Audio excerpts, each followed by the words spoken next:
എന്താ അഞ്ജു അഞ്ജു? ആഹാ, സ്നേഹിക്കുന്ന പെണ്ണിനെ സ്വപ്നം കണ്ട് പേടിക്കുന്നവനെ ഞാനിത് ആദ്യമായിട്ട് കാണുക. അഞ്ജു നിന്നെ സ്വപ്നം കണ്ട് പേടിക്കുകയാണെങ്കിൽ അതെനിക്ക് മനസ്സിലാക്കാൻ പറ്റും.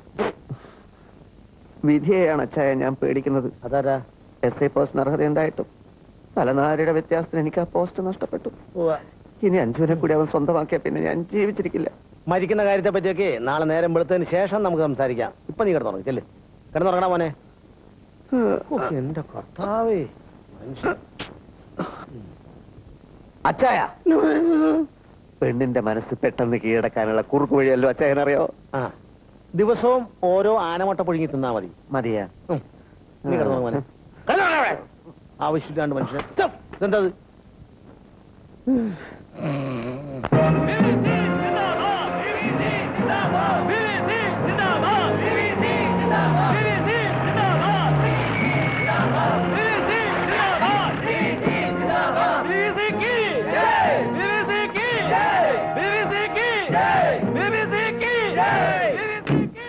സാർ, XMP PVC വരുന്നുണ്ട്.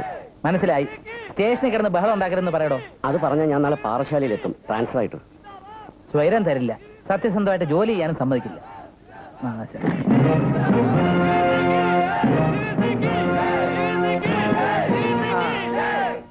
സാറെന്താ ഇങ്ങോട്ട്? ഞാനൊന്ന് ഫോൺ കറക്കിയാൽ SI എന്റെ വീട്ടിലേക്ക് വരുമെന്ന് എനിക്കറിയാം. പക്ഷെ ഞാൻ അങ്ങനെ ചെയ്യില്ല. ജനാധിപത്യം എന്ന് പറഞ്ഞാൽ തന്നെ തുല്യമായ പരസ്പര ബഹുമാനം കൊടുക്കലാണല്ലോ. ബഹുമാനം കൊടുക്ക വാങ്ങ, കൊടുക്ക വാങ്ങ, അതൊക്കെ പോട്ടെ. എനിക്ക് രഹസ്യമായിട്ട് ഒരു കാര്യം SI ആയിട്ട് ചർച്ച ചെയ്യാനുണ്ട്. തിരക്കിലാണോ? അല്ല, തിരക്കിലാണെങ്കിൽ വേണ്ട, ഞാൻ പോയിട്ട് വന്നോളാം. ഇപ്പൊ തിരക്കിലാണോ? അല്ല, തിരക്കിലല്ല. ഞാൻ പറഞ്ഞിട്ടില്ലേ SI മഹാമനസ്കനാണെന്ന്? അദ്ദേഹത്തിന്റെ എല്ലാ തിരക്കുകളും മാറ്റിവെച്ച് എന്നെ സ്വീകരിച്ച് നിങ്ങൾ കണ്ടില്ലേ? നിർത്ത്. ഇത് പോലീസ് സ്റ്റേഷനാണെന്ന് നിങ്ങൾക്ക് അറിഞ്ഞൂടെ? ഒച്ചയും ബഹളം ഇവിടെ പാടില്ല. എല്ലാവരും ഇവിടെ നിന്നാ മതി. പുറത്ത് വെയിറ്റ് ചെയ്താൽ മതി. SI അകത്തേക്ക് വരണില്ലേ? വരാം സർ.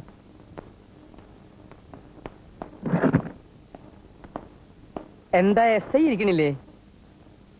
ജനാധിപത്യത്തെക്കുറിച്ചും പരസ്പര ബഹുമാനത്തെക്കുറിച്ചും ഞാൻ സംസാരിച്ചത് ഇൻസ്പെക്ടർ ശ്രദ്ധിച്ചു കാണുമല്ലോ. എന്നാ ഇൻസ്പെക്ടർ ആ രീതിയിലുള്ള ബഹുമാനം എന്നോട് കാണിച്ചില്ല എന്ന് എനിക്ക് ചെറിയൊരു പരാതിയുണ്ട്. സാർ എന്താണ് ഉദ്ദേശിച്ചതെന്ന് എനിക്ക് മനസ്സിലായില്ല. ഞാൻ എന്റെ ശിഷ്യന്മാരെ പുറത്ത് നിർത്തിയിരിക്കുന്നത് എന്തിനാണെന്നറിയോ? ഇൻസ്പെക്ടർ ഇതുപോലെ പൊട്ടംകളി കളിക്കുമ്പോ എനിക്ക് എന്റെ നിയന്ത്രണം നഷ്ടപ്പെടും. വായിൽ തോന്നിയതൊക്കെ ഞാൻ വിളിച്ചു പറയും. ഡ്യൂട്ടിയിലുള്ള ഒരു ഉദ്യോഗസ്ഥനെ മറ്റുള്ളവർ കേൾക്കെ ചീത്ത വിളിക്കുന്നത് എനിക്ക് ഇഷ്ടമല്ല സാറേ. എന്താ പേര്? ഭാഗ്യനാഥൻ. ഓ, ഭാഗ്യനാഥൻ. സ്വന്തം പ്രവൃത്തിയിലൂടെ ഒടുക്കം ആ പേര് നിർഭാഗ്യനാഥൻ എന്നാക്കി മാറ്റരുത്. എടോ, തനിക്കറിയില്ലേ 25 ലക്ഷം രൂപ പാർട്ടി ഫണ്ടിലേക്ക് സ്വരൂപിക്കുന്നതിനുള്ള ചാർജ് എനിക്കാണെന്ന്? അറിയാം. ഓ, അറിയാം. അപ്പൊ മനഃപൂർവ്വമാണ് മെട്രോ കേബിൾസിൽ ഫണ്ട് പിരിക്കാൻ ചെന്ന എന്റെ പ്രവർത്തകരെ താൻ പിടിച്ച് ഭീഷണിപ്പെടുത്തിയത്. ഞാൻ ആരെയും ഭീഷണിപ്പെടുത്തിയില്ല സാർ. മെട്രോ കേബിൾസിലെ തൊഴിലാളികളും മാനേജ്മെന്റും ഇവിടെ ഒരു കംപ്ലൈന്റ് തന്നു. സാറിന്റെ പ്രവർത്തകർ സംഭാവന കൊടുക്കാത്തവരിൽ ചിലരെ തല്ലിയെന്നും ചിലരെ ഭീഷണിപ്പെടുത്തിയെന്നും ഒക്കെ. അത് ശരിയായിരിക്കാം. സ്വന്തം ഇഷ്ടപ്രകാരം ഇക്കാലത്ത് ആരെങ്കിലും സംഭാവന കൊടുക്കൂടൂ? അപ്പൊ ചിലരെ തല്ലും, ചിലരെ ഭീഷണിപ്പെടുത്തും. അതൊക്കെ സ്വാഭാവികമാണ്. ഈ 25 ലക്ഷം രൂപ ഒരു മാസത്തിനകം സ്വരൂപിച്ചു കൊടുത്തില്ലെങ്കിൽ പാർട്ടിയിൽ എന്റെ സ്ഥാനം എന്താവും?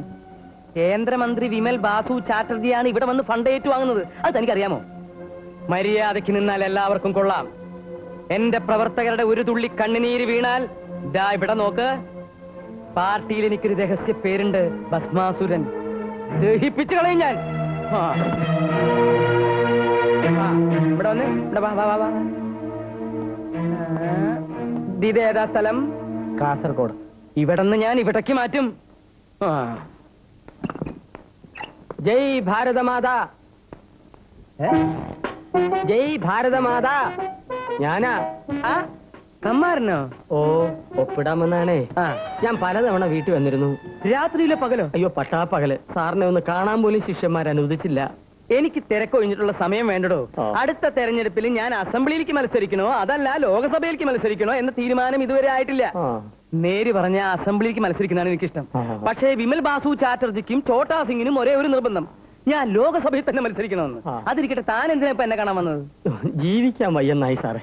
അതുകൊണ്ട് പാർട്ടി ചേർന്നാ കൊള്ളാമെന്നുണ്ട്. അയ്യോ, എനിക്ക് തന്നെ പോലെ ഒരുപാട് പേര് ഇപ്പൊ തന്നെ പാർട്ടിയിലുണ്ട്. ആ. എന്നാലും കുഴപ്പമില്ല, ഞാൻ ഒന്ന് ആലോചിക്കട്ടെ. ആ. ഡോ, ഓ തന്റെ അച്ഛൻ ചിരട്ട ഗോവിന്ദൻ എന്റെ പുരയിടത്തിലെ തേങ്ങാവെട്ടുകാരനായിരുന്നു. പാർട്ടി മെമ്പർ ആകുന്നവരെ തനിക്ക് ആ അച്ഛന്റെ തൊഴിൽ ചെയ്ത് ജീവിച്ചൂടെ കാണാരാ? ശരീരമൊക്കെ ചീർത്തു പോയി സാറേ. ഇനിയിപ്പോ തെങ്ങേ കയറാൻ പാടാണ്. തീറ്റ കുറയ്ക്കണം, എന്നിട്ട് കയറണം. അങ്ങോട്ട് കേറിയാ മതിയോ? തിരിച്ചിറക്കാൻ സാറ് വരുമോ? എന്നാ താൻ ഒരു കാര്യം ഓ. ചെയ്യും, തന്റെ കൂട്ടുകാരെയൊക്കെ ഒന്ന് വിളിച്ചു കൂട്ടി 25 ലക്ഷം പാർട്ടി ഫണ്ടിലേക്ക് ഒന്ന് ഉത്സാഹിക്കും. എന്നിട്ട് നോക്കാം, അതുവരെ ഒപ്പിടും. ഇതാണ് തലവര. വകുപ്പ് 2-1. എനിക്ക് ലോക്കപ്പും ഇയാൾക്ക് ലോകസഭയും.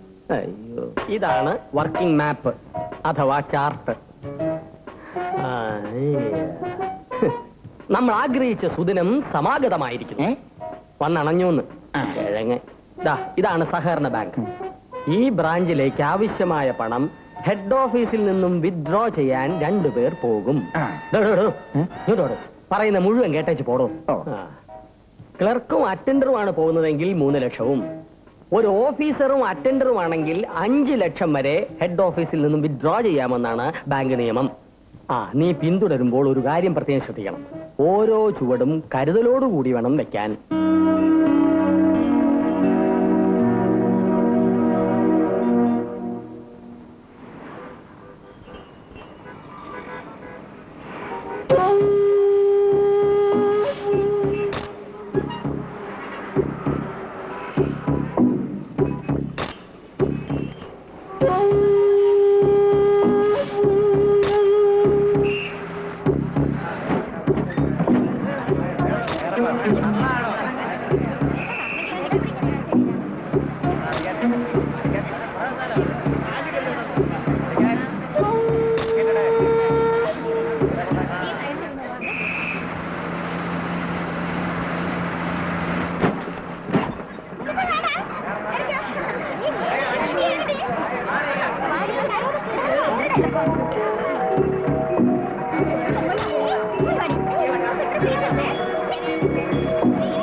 അയ്യോ, പറ്റിച്ചോ? ഇത് സ്വർണ്ണമല്ല, പിത്തളയാ. അള്ള പലിശ. അയ്യോ, താടി. ഓ, നീ എന്റെ ശിഷ്യൻ തന്നെയാണടാ മകനെ. ബ്രദറെ എന്തോ ഞാൻ നിന്നെ ഒരുപാട് വേദനിപ്പിച്ചിട്ടുണ്ട്, വിഷമിപ്പിച്ചിട്ടുണ്ട്. അതിനുവേണ്ടി നിന്റെ ഉണക്ക കാല് പിടിച്ചു.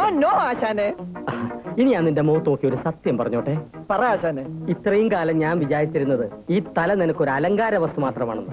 ഇപ്പോഴാണ് എനിക്ക് ബോധ്യമായത് ഇത് നിറയെ ബുദ്ധി മിക്സ് ചെയ്ത തലച്ചോറാണെന്ന്. കാണട്ടെ കാണട്ടെ, തുറക്ക് തുറക്ക്. തല തുറക്കാനോ? അയ്യോ, തട്ടിക്കൊണ്ടുവന്ന പെട്ടി തുറക്കാൻ.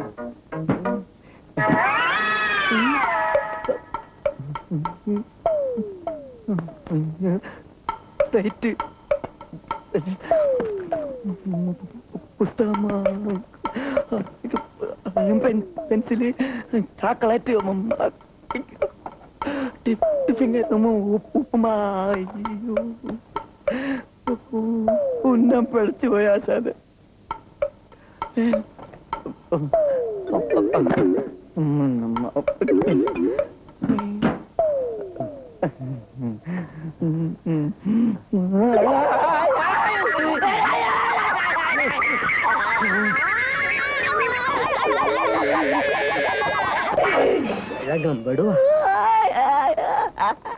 പക്ഷെ തിണ്ടൽക്കർ എത്ര ചാൻസാ കൊടുത്തത്?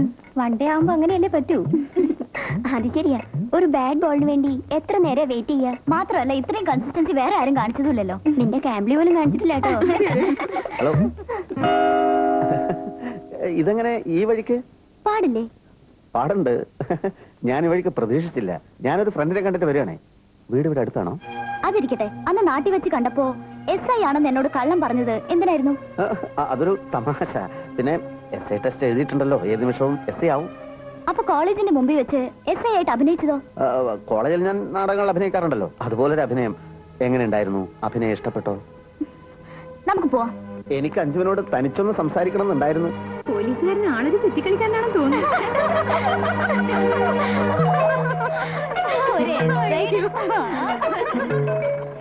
നീ എന്താ ഇവിടെ? ഞാനിപ്പോ ഇവിടെയാ. ഡ്യൂട്ടി ഇല്ലേ? ഓഫാ. ഓഫ് എടുത്ത് പെമ്പിള്ളന്റെ പിറകെ നടക്കുകയാണല്ലേ? അതെ. നിന്റെ ഭരണമൊക്കെ സ്റ്റേഷനിൽ മതി. ഇനി വേണേ സത്യം കേട്ടോ, അഞ്ജുവിന് എന്നെ ഒന്ന് കാണണമെന്ന് പറഞ്ഞു. അങ്ങനെ വന്നു പറഞ്ഞ എന്തിന്? കല്യാണം കഴിഞ്ഞിട്ടില്ലാത്തൊരു പെൺകുട്ടി, കല്യാണം കഴിഞ്ഞിട്ടില്ലാത്തൊരു സുന്ദരനായ ചെറുപ്പക്കാരനെ കാണാൻ ആഗ്രഹിക്കുന്നത് എന്തിനാണെന്ന് അറിയാത്ത നീയൊക്കെ എവിടത്തെ പോലീസാണോ? ദേ, ഇതൊന്നും ഞാൻ വിശ്വസിക്കാൻ പോണില്ല. വിശ്വസിക്കണ്ട, നിന്റെ പദവിയിലൊന്നും അവൾ വീഴില്ല. എന്നോട് അവൾ പറഞ്ഞത് കേൾക്കണോ? Charms attract the eyes, but merit wins the soul. എന്ന് വെച്ചാൽ ഇംഗ്ലീഷാണ്. അർത്ഥം അറിയില്ലെങ്കിൽ പോയി ഡിക്ഷണറി നോക്കണം.